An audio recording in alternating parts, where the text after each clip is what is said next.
सोच कर देखिए, अगर आपके पास एक जादुई माइक्रोस्कोप हो, इतना शक्तिशाली कि आप सीधे एक परमाणु के अंदर झांक सकें। आप इलेक्ट्रॉनों को देख पाएं, न्यूक्लियस को देख पाएं।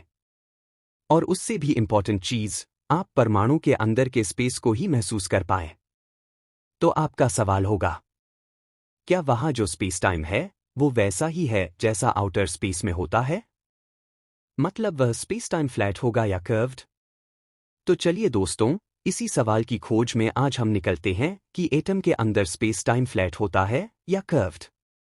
हम जानते हैं कि एटम यानी परमाणु में एक टाइनी न्यूक्लियस होता है, जिसमें प्रोटॉन और न्यूट्रॉन होते हैं और उसके चारों ओर इलेक्ट्रॉन्स के बादल घूमते हैं।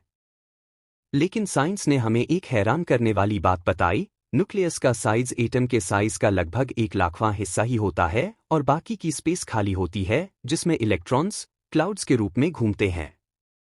यानी अगर आप एक परमाणु को लेकर उसे हजारों गुना बड़ा कर दें, तो न्यूक्लियस एक छोटे कंकड़ जैसा होगा और इलेक्ट्रॉन बहुत दूर दूर ऑर्बिट बनाएंगे। और बीच में होगा सिर्फ वैक्यूम यानी खालीपन। तो सवाल यह उठता है, ये खालीपन सचमुच खाली है? या फिर इसमें छुपा है स्पेस टाइम का राज? स्पेस टाइम को समझने के लिए हमें दो थ्योरीज पर जाना पड़ेगा। न्यूटन का नजरिया, न्यूटन मानते थे कि स्पेस और टाइम तो बस एक मंच है, जैसे थिएटर का स्टेज। उस पर दुनिया का नाटक चलता है। स्टेज खुद कभी नहीं बदलता। मतलब स्पेस और टाइम फिक्स्ड हैं, फ्लैट हैं। लेकिन आइंस्टाइन ने बताया कि स्पेस और टाइम रिजिड स्टेज नहीं है, बल्कि ये एक लचीला फैब्रिक है।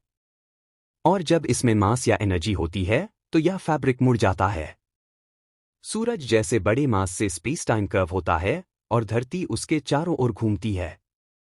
यही सही मायने में ग्रेविटेशन है। इसी कारण से सभी प्लैनेट्स सन को ऑर्बिट करते हैं और हमारा सोलर सिस्टम मिल्की वे के सेंटर में स्थित सुपरमासिव ब्लैक होल का चक्कर लगाता है। तो अब सवाल ये है, अगर सूरज और ग्रह जैसे बड़े ऑब्जेक्ट स्पेस टाइम को कर्व कर सकते हैं, तो क्या इतने छोटे एटम के अंदर भी स्पेस टाइम कर्व होता है? परमाणु के अंदर 4 फंडामेंटल फोर्सेस काम करती है: gravity, electromagnetic force, strong nuclear force and weak nuclear force. Atom के लिए सबसे इंपॉर्टेंट हैं इलेक्ट्रोमैग्नेटिक और स्ट्रॉन्ग न्यूक्लियर फोर्स। ग्रेविटी इतनी कमजोर है कि एक छोटे इलेक्ट्रॉन को अट्रैक्ट करने के लिए प्रैक्टिकली जीरो है। इसलिए एटॉमिक स्केल पर हम ग्रेविटेशन का असर लगभग जीरो मानते हैं। और जब ग्रेविटी नेग्लिजिबल है, तो आइंस्टाइन का कर्व्ड स्पेस टाइम वाला इफेक्ट भी नेग्लिजिबल हो जाता है। तो क्या इसका मतलब यह है कि परमाणु के अंदर स्पेस टाइम बिल्कुल फ्लैट है? लेकिन कहानी इतनी सिंपल नहीं है। एटॉमिक स्केल पर हमें क्लासिकल आइंस्टाइन वाली फिजिक्स काम नहीं आती। यहां खेल शुरू होता है क्वांटम मैकेनिक्स का। इलेक्ट्रॉन कोई छोटा बॉल नहीं है जो प्लैनेट की तरह घूम रहा हो। इलेक्ट्रॉन एक वेव भी है और पार्टिकल भी है, एक प्रोबेबिलिटी क्लाउड की तरह। इलेक्ट्रॉन की कोई एग्जैक्ट पोजीशन नहीं बताई जा सकती, बस यह कहा जा सकता है कि ये कहीं इस बादल के अंदर मौजूद होगा। कुछ वैज्ञानिक मानते हैं कि क्वांटम फील्ड्स खुद ही स्पेस टाइम का सबसे बुनियादी हिस्सा हैं। अगर ऐसा है, तो एटम के अंदर हर इलेक्ट्रॉन का वेव फंक्शन एक तरह से माइक्रोस्कोपिक स्केल पर स्पेस टाइम की ज्योमेट्री तय कर रहा है। आपने ध्यान दिया होगा कि परमाणु के न्यूक्लियस में सारे प्रोटॉन्स एक साथ भरे होते हैं। अब प्रोटॉन पर तो पॉजिटिव चार्ज होता है, और साइंस ने हमें सिखाया है कि लाइक चार्जेस रिपेल, यानी दो पॉजिटिव चार्जेस हमेशा एक दूसरे को धक्का देंगे।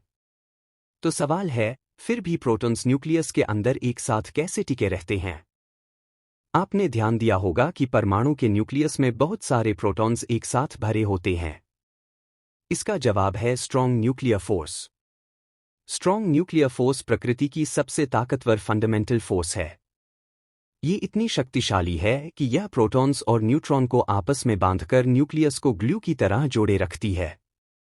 इसका असर सिर्फ बहुत छोटे दायरे यानी न्यूक्लियस की सीमा के भीतर ही काम करता है।